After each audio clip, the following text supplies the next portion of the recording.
The heavy steel door closes with a sound you never forget. It is not loud. It is not dramatic. It is final. For the men and women inside America's correctional facilities, that sound marks the moment when life splits into two parts, before and after. This is not a story about monsters. It is not a story about heroes. It is a true-to-life look inside U.S. prisons, where millions of ordinary people wake up every day trying to survive, change, and hold on to hope in a system that was never designed to be easy. This is hard time in America, inside U.S. correctional facilities. The first day changes everything. The first day inside a U.S. correctional facility is not about fear. It is about confusion. Most people arrive tired, hungry, and unsure of what comes next. They have already been processed by courts, moved through holding cells, and transported in vans that blur time and distance. By the time they reach the prison gate, many have not slept properly in days. The intake building is usually plain and quiet. White walls, fluorescent lights, hard benches bolted to the floor. Personal belongings are taken and placed in plastic bags. Wallets, phones, watches, letters from home. Everything is logged, tagged, and stored away. What remains is the person standing alone with nothing but their thoughts.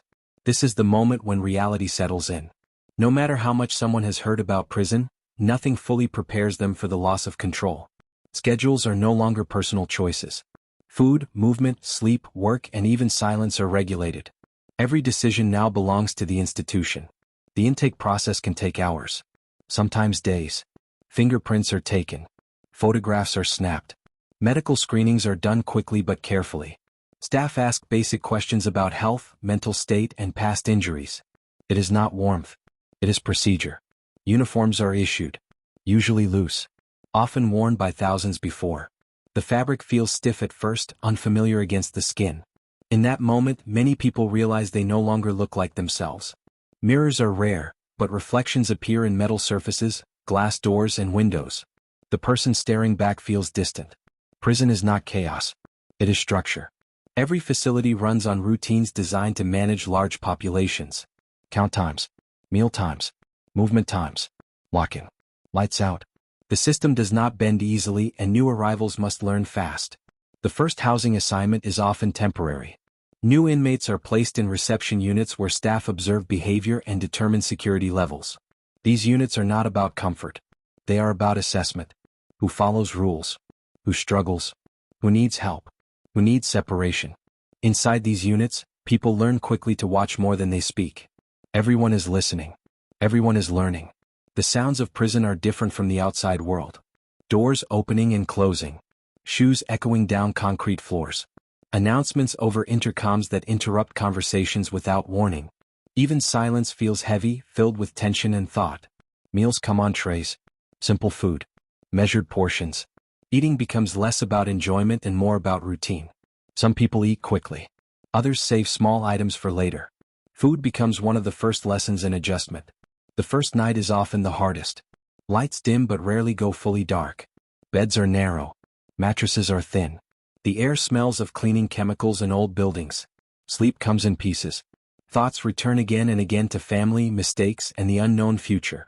Some people feel regret. Some feel anger. Some feel numb. There is no single emotional reaction to incarceration. What they share is uncertainty. In the days that follow, orientation begins. Rules are explained. Expectations are clear. What to wear. Where to stand. When to speak. When not to speak. Small mistakes can bring consequences, so attention becomes a form of survival. Correctional officers are not villains. They are workers in a demanding job, balancing safety, enforcement, and order. Some are strict. Some are quiet. Some try to help where they can. The relationship between staff and inmates is built on boundaries, not friendship. Trust is limited on all sides. As time passes, people begin to understand the unspoken rules. Respect matters. Patience matters. Mind your business. Keep your area clean. Follow instructions. These lessons are rarely taught directly. They are learned through observation. Many inmates arrive believing their sentence is the punishment. They soon realize that time itself is the real weight. Days stretch long. Weeks feel endless. Months blur together. But within that time, something else begins to happen. People start to adapt. They learn schedules by heart. They memorize movements. They find small routines to stay grounded. Morning stretches. Writing letters. Reading borrowed books. listening carefully during educational announcements. For some, prison becomes the first place where life slows down enough to reflect. Not everyone changes. Not everyone wants to. But the environment forces a pause that the outside world never allowed. Education programs, when available, become lifelines. GED classes, vocational training, substance abuse counseling. These programs are not guaranteed, and access depends on funding, security level, and behavior. Those who get in often treat the opportunity seriously. Work assignments follow. Kitchen duty, laundry, cleaning crews, maintenance. The pay is small, but the structure matters. Work gives purpose to days that might otherwise blend together. Letters from home arrive like oxygen. Handwriting carries emotion that phone calls cannot. Some people receive many letters. Some receive none. Both experiences shape the journey. Inside prison, time does not heal everything. But it reveals things. People confront who they were before incarceration. The choices they made. The patterns they followed. For some, this reflection becomes painful. For others, it becomes the beginning of change. The first chapter of incarceration is not about redemption. It is about adjustment. Learning how to exist inside walls designed to limit freedom while still holding on to identity. Learning how to move forward without knowing what the end will look like. And as the days turn into weeks, one truth becomes clear. Hard time in America is not just about punishment. It is about endurance. And this is only the beginning. Learning the system from the inside. After the first weeks pass, confusion slowly gives way to understanding. Not comfort. Not ease. Understanding. Every correctional facility in the United States runs on written rules, but life inside is shaped just as much by unwritten ones. These are not posted on walls or explained during orientation. They are learned through watching, listening, and making quiet adjustments. People begin to notice patterns. Morning count happens at the same time every day. Officers walk past cells, checking faces, checking numbers. No movement. No talking. Just standing still, waiting for the count to clear. It is one of the most important moments of the day because nothing else can happen until it is done. After count comes movement. Lines form. Everyone walks in the same direction at the same pace. No rushing. No wandering. Movement is permission-based, and permission is never assumed. Inside prison, patience becomes a skill. Simple tasks take time. Want to see medical staff? Put in a request and wait. Want to join a class? Apply and wait. Want a job change? Ask and wait.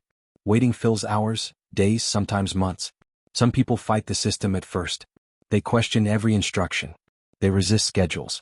They test limits. Most quickly learn that resistance only makes time heavier. The system rarely bends, and pushing against it drains energy better used elsewhere. Others choose adaptation. They learn when to speak and when silence is smarter. They learn how to keep emotions controlled in public spaces. Anger, frustration, and sadness are real, but showing them openly can draw attention that no one wants. Respect becomes currency. Not admiration. Not friendship. Just basic respect. Saying excuse me. Keeping shared spaces clean. Not interfering in other people's business. These small actions reduce conflict and help days pass more smoothly. Prison is not one experience. It is many experiences happening at the same time. Some inmates are serving short sentences. Others are counting years. Some expect to go home. Others know release is far away. Their goals are different, but they share the same environment. Housing units develop their own rhythms. People wake up at similar times. Shower lines form. Common areas fill and empty. Television schedules become shared routines. News channels, sports, and old movies offer brief connections to the outside world. The television becomes more than entertainment. It becomes a window. Watching weather forecasts reminds people that seasons are still changing outside. Watching news stories reminds them that the world continues moving, even when their own lives feel paused. Phone calls are limited and timed. Conversations are short. Words are chosen carefully. No one wants to waste seconds. Families often try to sound strong even when they are struggling. Inmates do the same. Everyone protects each other from worry when they can. Mail days carry quiet energy. Names are called. Envelopes are handed out. Some people open letters immediately. Others wait until they are alone. A few stare at envelopes for long moments before opening them, afraid of bad news or silence. Not every relationship survives incarceration. Some families grow stronger. Others drift apart. The distance tests bonds in ways that are difficult to explain. Missed birthdays. Missed holidays. Missed everyday moments that can never be replaced. Inside the facility, Programming becomes more important as time goes on. Education classes offer structure and hope. Learning math, reading, or writing again can be frustrating, especially for adults who struggled in school before. But progress, even small progress, rebuilds confidence. Vocational programs teach practical skills. Carpentry, welding, food service, computer basics. These programs remind people that they still have something to offer the world beyond the walls. Counseling programs ask hard questions. Why did things go the way they did? What patterns led here? What choices need to change? Not everyone is ready to answer. Some attend programs just to pass time. Others take them seriously, seeing them as preparation for life after release. Correctional staff observe all of this quietly. Behavior reports matter. Consistency matters. Showing up on time matters. Over months and years, these small details can affect housing placement, program access, and future opportunities. Prison does not erase individuality, but it pressures it. People learn to protect their sense of self in small ways. Writing journals, exercising, reading, learning new words, memorizing poetry. These activities are not dramatic, but they are powerful. Time inside teaches discipline whether someone wants it or not. Days are measured by routine. Weeks by repetition. Months by subtle change. At first, time feels endless. Later, it feels strangely fast. The calendar moves even when progress feels slow. Some inmates begin to mentor others. Not formally. Just by example. Showing how to avoid trouble. How to stay focused. How to survive long sentences without losing hope. These moments are quiet and rarely noticed, but they matter. Hard time in America is not only about confinement. It is about learning how systems shape behavior. Inside U.S. correctional facilities, people begin to understand that change does not come from one big decision. It comes from hundreds of small ones made every day. And as this understanding settles in, a deeper question starts to form. What kind of person will walk out when the door finally opens? That question does not demand an answer yet. It waits. Work, time, and the meaning of purpose. As weeks turn into months, time inside a U.S. correctional facility begins to feel different. The shock of arrival fades. The routines settle in. Life becomes predictable in ways that are both comforting and heavy. This is when work starts to matter. Most inmates are assigned jobs, not because the pay is meaningful, but because structure is necessary. Work keeps facilities running and gives people something that prison often takes away: purpose. Jobs vary by security level and facility. Some work in kitchens, preparing meals for hundreds or thousands of people every day. Others clean housing units, hallways, or offices. Some handle laundry, sorting uniforms that never seem to stop coming. A few learn maintenance skills, fixing doors, lights, and basic systems that keep the institution functioning. The workday usually starts early. Movement is controlled. Lines form. Everyone reports where they are told at the time they are told. The pay is small. Sometimes just a few cents an hour. But the value is not in the money. It is in the routine. Work breaks up the day. Without work, hours stretch painfully long. With work, time moves with a sense of direction. Even repetitive tasks offer rhythm. Lift, clean, stack, move, repeat. People take pride in doing their jobs well, even when no one outside the walls will ever see it. Clean floors, properly cooked food, organized storage. These details matter inside. Work also brings responsibility. Being late can lead to consequences. Skipping work can result in lost privileges. Consistency becomes important, and many people realize they are capable of more discipline than they believed. For some, prison is the first place they ever held a steady job. That realization carries weight. Education and work often overlap. Vocational programs connect labor to learning. Kitchen workers learn food safety. Maintenance crews learn basic trade skills. These lessons are not glamorous, but they are practical. People begin to imagine a future where these skills matter. Time continues moving. Birthdays pass quietly. Holidays feel strange inside prison. Decorations, if allowed, are simple. Meals may change slightly, but the absence of family is always felt. Some inmates mark time by sentences served. 1 year down. 2 years left. Others stop counting, focusing instead on daily goals. Finish this class. Save this amount. Stay discipline-free for another month. Mental health becomes an ongoing challenge. Long periods of confinement can wear on anyone. Stress shows up in different ways. Fatigue, irritation, withdrawal. Facilities provide counseling and mental health services, but resources are often limited. People learn to manage emotions internally, leaning on routines to stay steady. Exercise becomes a release. Yards fill with walking groups. Some lift weights, others jog laps. Physical movement helps clear minds trapped in small spaces. Reading becomes another escape. Libraries, when available, are quiet sanctuaries. Books travel from hand to hand. Stories from outside remind people that life is larger than concrete walls. Faith-based programs draw many participants, not always out of belief, but out of a desire for reflection and peace. Sitting in quiet spaces, listening, thinking, and breathing becomes valuable. Over time, people begin to notice change within themselves. Reactions slow down. Listening improves. Impulses are examined before acted upon. These shifts are subtle but real. Prison does not automatically make people better, but it forces confrontation with habits and choices. Relationships inside remain careful. Friendships form but trust is measured. People come and go. Transfers happen. Releases happen. Loss becomes part of the rhythm. Goodbyes are brief. Celebrations are quiet.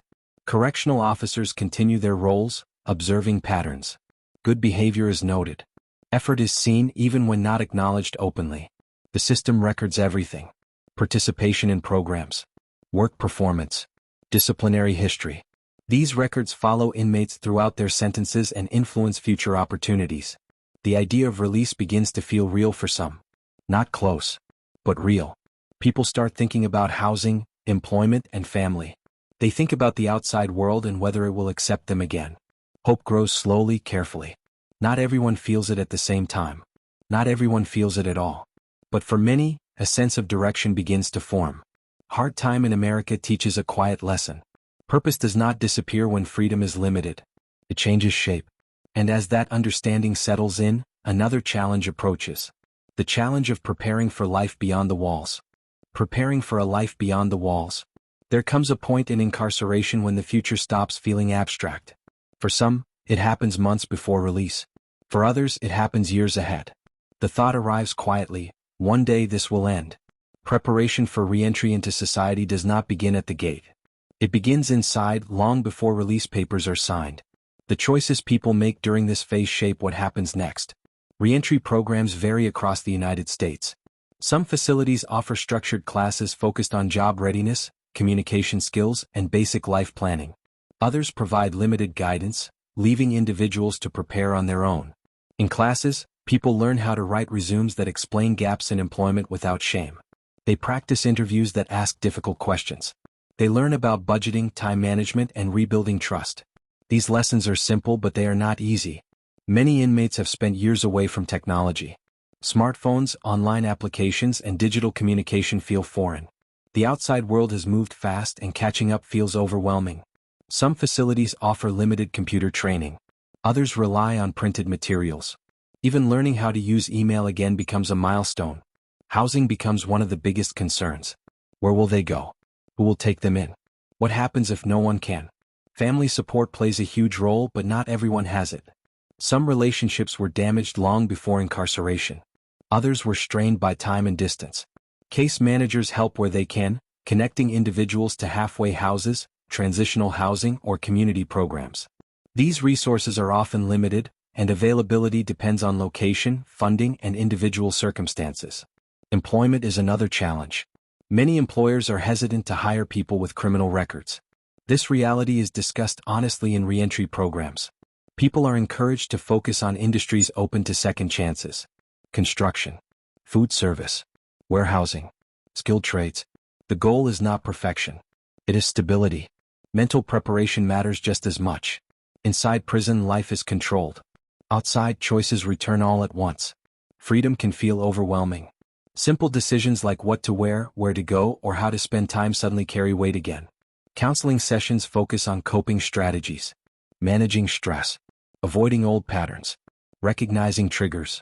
These conversations are practical, not dramatic. The idea is not to promise an easy future. It is to prepare for a real one. Inside, people begin to test themselves. They manage emotions in crowded spaces. They practice patience. They learn to communicate without reacting impulsively. These skills will matter on the outside, where consequences look different but still exist. Good behavior during this period becomes critical. Disciplinary actions close doors. Clean records open them. People become careful, focused, aware that every decision counts. As release dates draw closer, excitement mixes with fear. The walls that once felt like a cage now feel like a shield. Outside waits responsibility, expectation, and uncertainty. The routine that once felt suffocating now feels familiar. Some inmates watch others leave before them. Goodbyes are brief. A handshake. A quiet wish for luck. No speeches. No celebrations. Release is personal. Those who leave carry bags with limited belongings. Papers. IDs. Phone numbers written on scraps of paper. Addresses memorized because nothing else is guaranteed. Inside, those who remain reflect. They watch doors open and close. They imagine their own turn. They wonder if they are ready. Hard Time in America reveals a truth that is easy to miss. Freedom is not just about walking out. It is about knowing how to stay out. And as preparation continues, one final stage approaches. The moment when the system lets go and life takes over again. But that moment brings its own challenges, and the story is far from over. The steel doors, the routines, the waiting, the work, the preparation. None of it exists in isolation.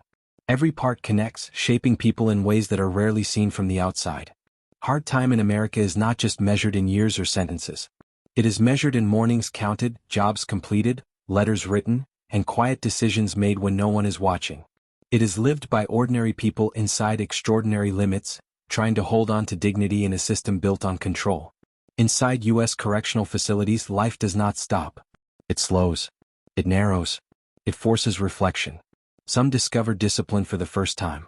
Some confront truths they avoided for years. Some learn patience the hard way. Others learn how fragile freedom really is. There are no shortcuts here. No instant transformations. Change, when it happens, comes quietly, through consistency, responsibility, and the choice to keep moving forward even when progress feels invisible. The walls do not define who someone becomes. The time inside does not tell the whole story. What matters is what happens next, when routine ends, when choices return, and when the world outside opens its doors again. Because Hard Time in America is not just about serving a sentence. It is about carrying the weight of it, and deciding what to build after. And that part of the journey is still unfolding.